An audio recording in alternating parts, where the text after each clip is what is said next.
Au milieu de toute cette hystérie autour de la guerre commerciale, principalement alimentée par l'administration Trump, le Financial Times a partagé une information qui devrait inquiéter à la fois l'administration Trump et peut-être l'élite économique américaine dans son ensemble.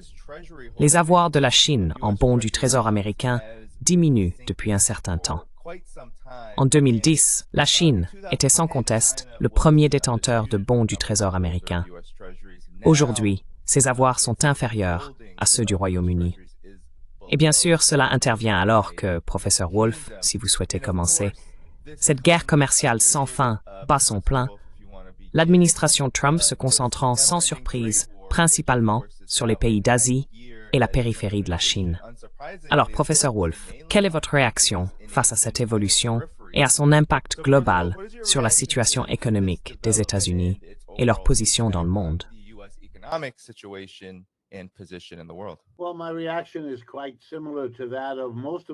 Eh bien, ma réaction est assez similaire à celle que j'ai concernant la plupart des actions menées actuellement par le gouvernement de M. Trump.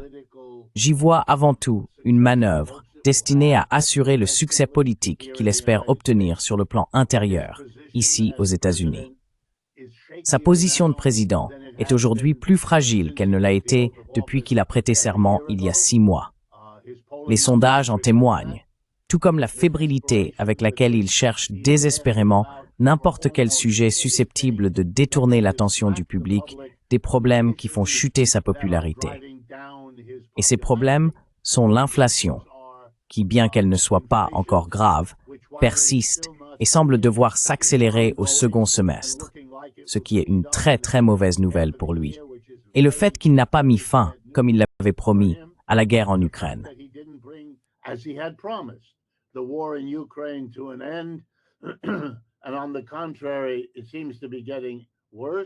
Au contraire, la situation semble empirer.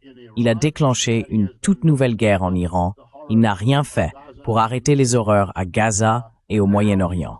Et maintenant, il est impliqué dans un scandale où la transparence promise de son gouvernement est manifestement remise en cause par le fait qu'ils essaient de dissimuler tout ce qui concerne le financier pédophile Jeffrey Epstein. Il est dans une très mauvaise posture et il cherche désespérément n'importe quoi qui puisse paraître au moins un peu positif, ou du moins donner l'impression d'aller dans la direction qu'il avait promise. Pour vous donner un dernier exemple, au cours des 2 derniers jours, il a effectivement et littéralement accusé le président Obama de trahison, un crime passible de la peine de mort aux États-Unis.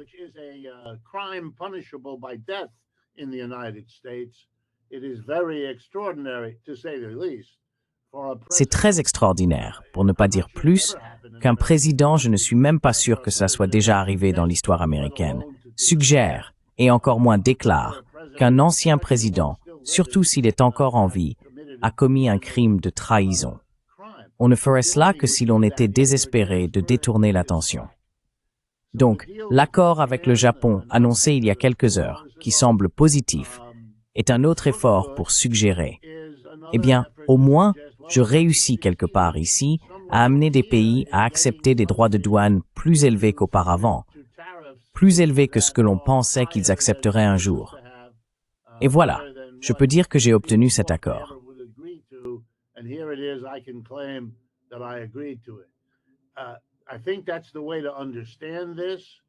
Je pense que c'est ainsi qu'il faut comprendre la situation. Je ne comprends pas bien pourquoi les Japonais ont accepté, sauf, bien sûr, que leur gouvernement doit actuellement gérer sa propre crise. Et un dernier point. Il n'est pas rare, dans les relations internationales, qu'il y ait non seulement la signature de documents officiels, mais aussi celle de documents secrets, des documents qui ne sont rendus publics qu'après un long moment. Je pense qu'il serait prudent que chacun garde en tête au moins cette question. D'autres choses ont-elles été faites ou offertes au Japon, dans ce cas, pour l'aider à prendre la décision de signer l'accord officiel sur un tarif aussi élevé que celui auquel ils ont consenti?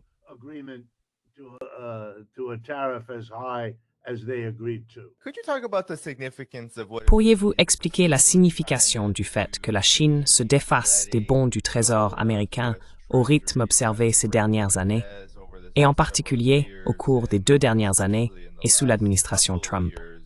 Qu'est-ce que cela implique et pourquoi est-ce important?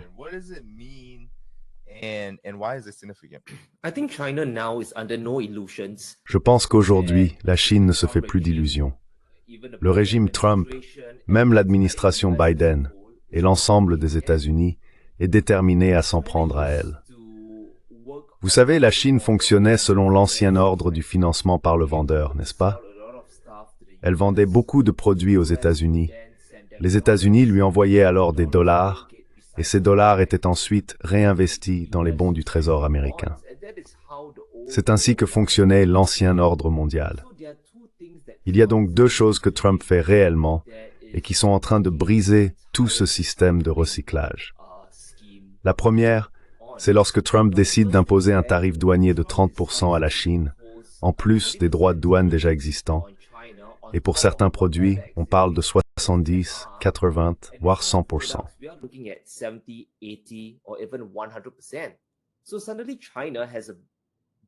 Donc soudainement, la Chine va perdre beaucoup de revenus au cours de l'année prochaine, des 5 prochaines années ou des 10 prochaines années. Ainsi, une grande partie des gains provenant des États-Unis va diminuer. Maintenant, si l'on regarde le commerce, les exportations de la Chine vers les États-Unis, oui, elles ont baissé de 20 à 30% en moyenne et de 40% dans certaines catégories. Donc la Chine gagne désormais moins de dollars. En conséquence, à l'heure actuelle, elle dispose de moins d'argent à réinvestir dans les bons du Trésor américain. Et quel est vraiment l'intérêt de détenir de la dette américaine? Premièrement, comme nous le savons tous, le dollar a chuté. Il a perdu environ 8 à 10% de sa valeur. Donc, d'un point de vue économique et budgétaire, ce n'est pas un bon investissement.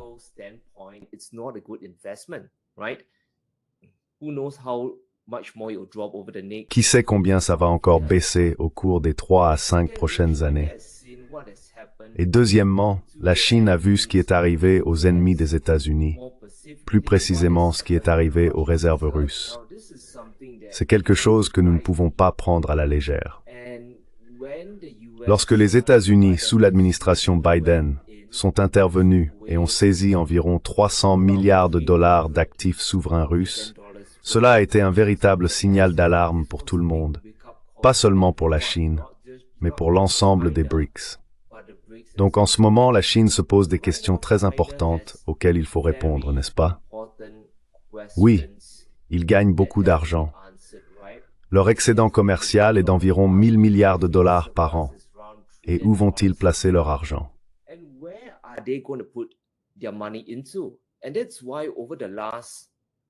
Et c'est pourquoi, au cours de la dernière décennie, je pense depuis décembre 2014, la Chine a augmenté de manière agressive ses réserves d'or, car c'est un actif neutre.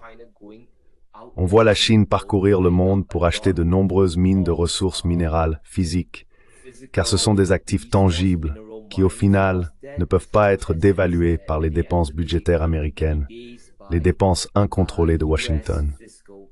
Et d'un autre côté, il faut comprendre que chaque dollar que la Chine ne réinvestit pas dans des actifs américains est de l'argent qui n'alimente pas le marché obligataire américain ni les actions américaines, ce qui ajoute en réalité encore plus de pression sur l'ensemble de ce système.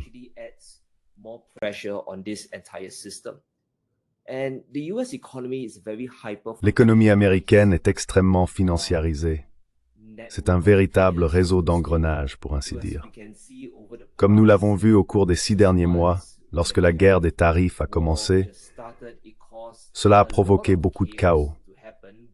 Les rendements obligataires ont commencé à grimper en flèche, et cela a poussé Trump à appuyer sur le bouton panique et à instaurer une pause de 90 jours, si je ne me trompe pas.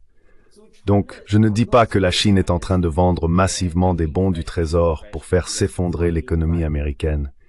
Mais la faiblesse de l'économie américaine est le résultat de ses défauts intrinsèques. La Chine le sait, beaucoup de pays le savent, et en se débarrassant des bons du Trésor, eh bien, ils n'ont rien à perdre si l'économie américaine commence à sombrer en conséquence. Beaucoup de ces politiques, qui sont censées être d'ordre économique, par exemple la guerre commerciale, se sont retournées contre leurs initiateurs de façon spectaculaire. Quelle est votre analyse?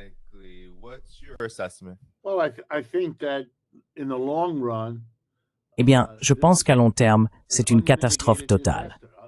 Je vais en dire quelques mots dans un instant. À court terme, et je pense que c'est ce qui se passe actuellement, il est désespéré de marquer des points politiques, et son comportement en découle. Il cherche n'importe quel accord possible, que ce soit avec le Japon, les Philippines, le Vietnam, ou peu importe, pour donner l'impression qu'il obtient ce pourquoi il était là, pour renforcer son image de leader puissant, capable d'intimider le reste du monde, afin qu'il suive. Mais examinons ce qui sous-tend cette attitude d'intimidation, car c'est cela qui compte à long terme. Et à long terme, je pense qu'il faut voir les choses ainsi. Les États-Unis connaissent de graves difficultés économiques, et c'est un empire en déclin.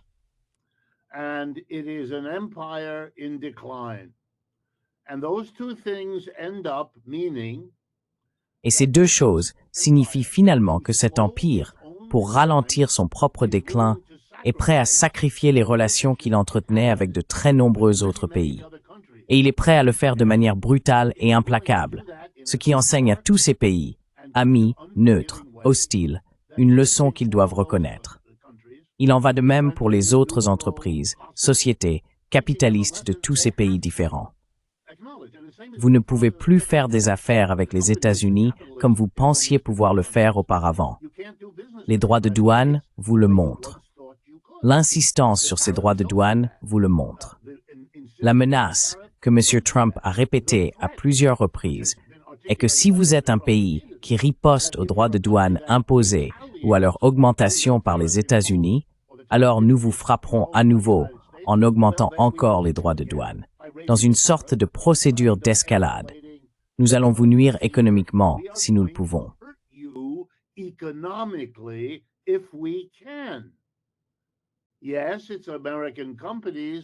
Oui, ce sont les entreprises américaines qui importent tous ces produits qui doivent payer la taxe.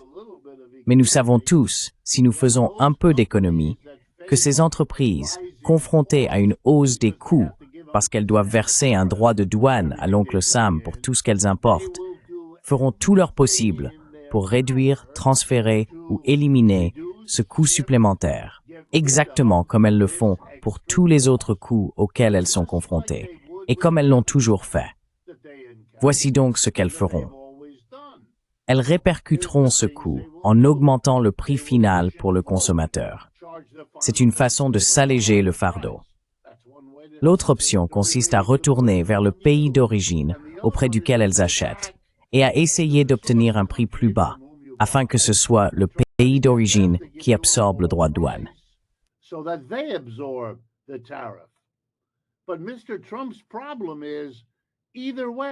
Mais le problème de M. Trump, c'est que, quelle que soit la manière dont chaque entreprise gère la situation, il va perdre. Il fera face à l'hostilité du reste du monde et il perdra le soutien de sa propre base de consommateurs. Il est coincé. Ce n'est pas une solution, sauf dans l'apparence de ce qu'il fait. Car si vous avez remarqué, il aime parler des droits de douane comme si la victime en était unilatéralement, évidemment, et totalement le pays d'origine. Ce qui n'est pas seulement une mauvaise économie, mais qui, même à court terme, n'est qu'un avantage très temporaire, jusqu'à ce que les gens paient les prix plus élevés, ou que l'hostilité des autres pays se manifeste par le fait qu'ils excluent les États-Unis de leur plan de croissance.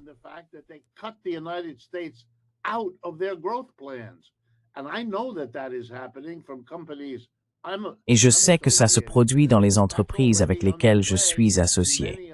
C'est déjà en cours dans de nombreuses autres régions du monde. Et voici une note en bas de page. Le graphique que vous nous avez montré au début, c'est vraiment indicible. La pire économie d'Europe, en ce moment, selon de nombreux critères, c'est le Royaume-Uni.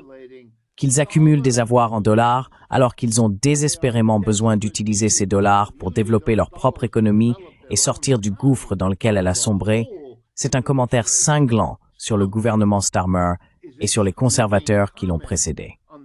Quel désastre ce pays est devenu.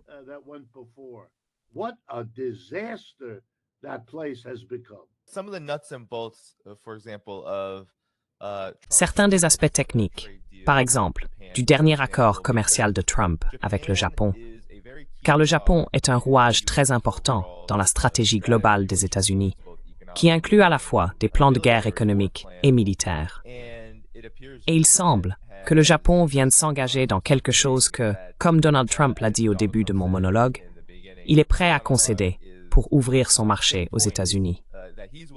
Que se passe-t-il exactement là-bas? En quoi cela est-il lié au fait que la Chine semble être la cible? Maintenant, si l'on regarde l'accord japonais, c'est une tragédie, c'est une parodie.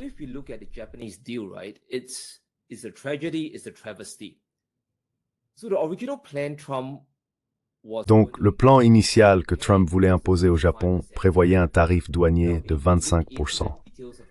Maintenant, si l'on examine les détails de l'accord, on peut voir que c'est absolument épouvantable. Même si le tarif est passé de 25% à 15%, si l'on décortique l'ensemble de l'accord, on constate que le Japon paie en réalité bien plus que ce qu'il avait prévu. Maintenant, à Washington, sur Capitol Hill, Scott Bessent et d'autres, tout le monde est ravi de l'accord parce que, à mon humble avis, le Japon est vraiment du mauvais côté de la transaction. Alors qu'avons-nous? Tokyo doit acheter 100 avions Boeing supplémentaires. Pourquoi?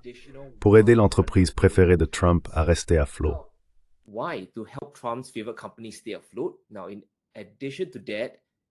Maintenant, en plus de cela, ce qui est assez hilarant, ils doivent acheter davantage de riz américain et dépenser environ 10 milliards de dollars supplémentaires en importations alimentaires américaines.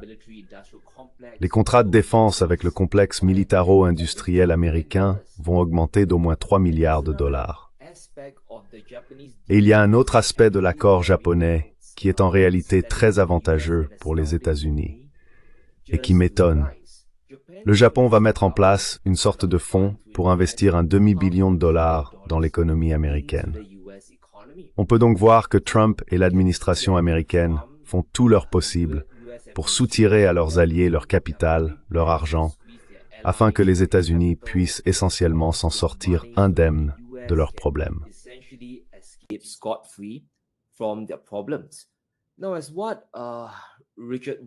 Comme l'a dit Richard Wolff, il est vrai que cela va se retourner contre nous à terme. Ce que vous faites, c'est mettre la pression sur vos alliés, vous mettez la pression sur des pays du monde entier, vous utilisez la politique économique pour influencer la diplomatie, et cela va engendrer beaucoup de haine, beaucoup de ressentiment à travers le monde, et cela va se retourner contre vous. Regardez simplement la situation en Europe. Beaucoup de gens là-bas réduisent leurs achats de voitures Tesla. Il y a une sorte de boycott discret des produits américains. Et si l'on porte notre attention sur l'Asie, tôt ou tard, on verra des pays comme le Japon, voire la Corée du Sud, déplacer davantage de leurs affaires et de leurs partenariats vers les BRICS. Parce que les BRICS vont devenir un bloc en pleine croissance au cours des 5 à 10 prochaines années, 20 ans, voire au-delà. Et il suffit d'y réfléchir de manière très simple.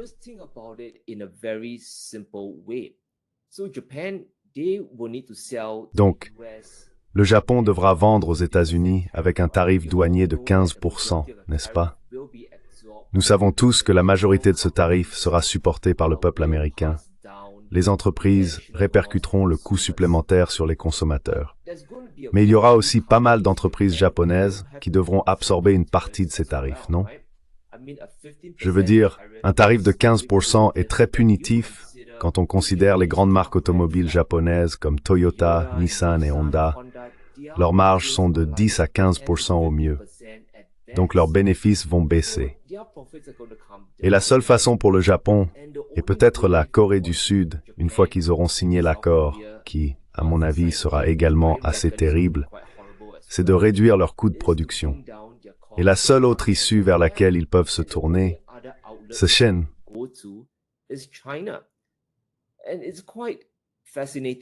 Et c'est assez fascinant quand on observe les flux commerciaux de la Chine.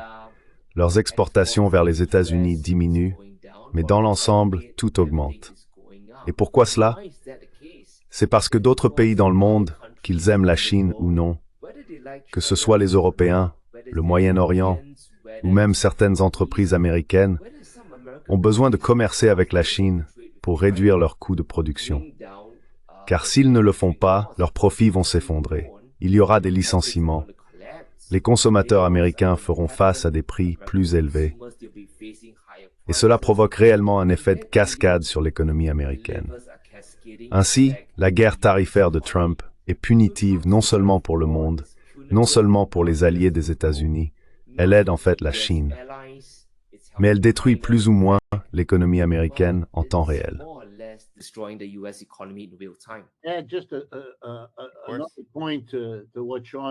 Oui, juste un point en réponse à ce qu'a dit Sean. Tous les gouvernements du monde, je ne pense pas qu'il y ait une seule exception, ont, comme presque tous les gouvernements, des difficultés économiques internes d'une sorte ou d'une autre, avec leurs exportations, avec leurs importations, avec leur situation financière, avec leur chômage. Chaque dirigeant pourra désormais dire à son propre peuple, « Oui, nous avons des difficultés.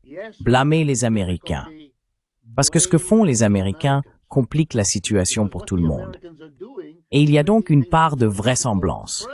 Vous savez, ce sera une exagération, mais une exagération fondée sur quelque chose de réel, qui est dans les journaux tout le temps, dont ils sont au courant, dont ils entendent parler.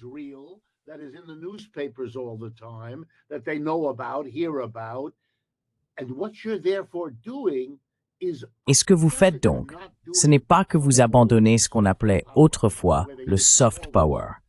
Vous êtes en train de défaire un demi-siècle de soft power. Vous transformez les États-Unis, qui étaient un lieu fascinant où l'on pouvait acheter des jeans, des vêtements, des films, tous les éléments de la transformation idéologique sont désormais inversés. Les États-Unis deviennent un méchant.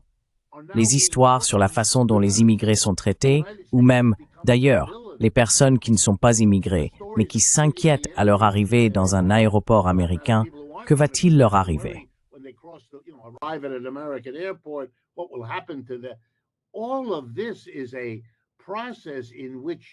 Tout cela fait partie d'un processus dans lequel vous êtes en train de remettre en cause la position des États-Unis.